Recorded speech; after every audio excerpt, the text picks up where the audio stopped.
Bonjour, nous allons revoir ici comment placer un point dans un repère. Tout d'abord, rappelons ce que c'est qu'un repère. Un repère est composé de deux axes gradués qui vont se couper en leur origine, qui s'appellera donc l'origine du repère. Ces deux axes gradués sont bien entendu orientés et ça va indiquer l'ordre croissant sur chacun de ces axes. L'axe horizontal s'appelle l'axe des abscisses et l'axe vertical l'axe des ordonnées.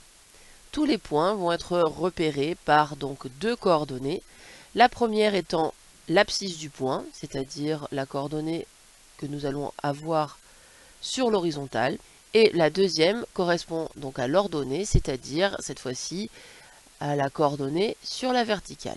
Si nous voulons placer le point A de coordonnées -2 et 1, cela signifie que nous allons commencer par nous déplacer sur l'horizontale et ensuite sur la verticale. La première coordonnée, c'est donc -2, c'est-à-dire que l'abscisse du point A, c'est -2. Nous allons donc nous placer sur l'axe des abscisses à -2. Nous voyons que l'unité, c'est un carreau. Donc là, nous avons -2 qui est situé ici. L'ordonnée du point A, c'est 1. À l'intersection de ces deux coordonnées, nous allons retrouver le point A. Le point B a pour coordonnées -4 et 3. Cela signifie que nous avons pour abscisse -4 et pour ordonnée 3. À l'intersection de ces deux coordonnées, nous allons trouver le point B. Le point C a pour coordonnées 5, -3.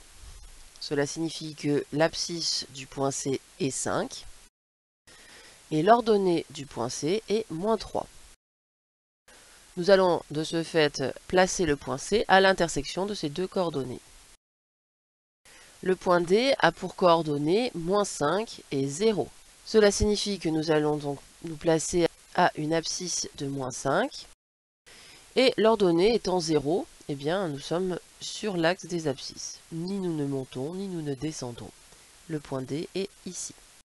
Le point E a pour coordonnées 0 et -2. Cela signifie que pour les abscisses, eh bien nous ne nous déplaçons pas sur l'horizontale, nous restons à l'origine.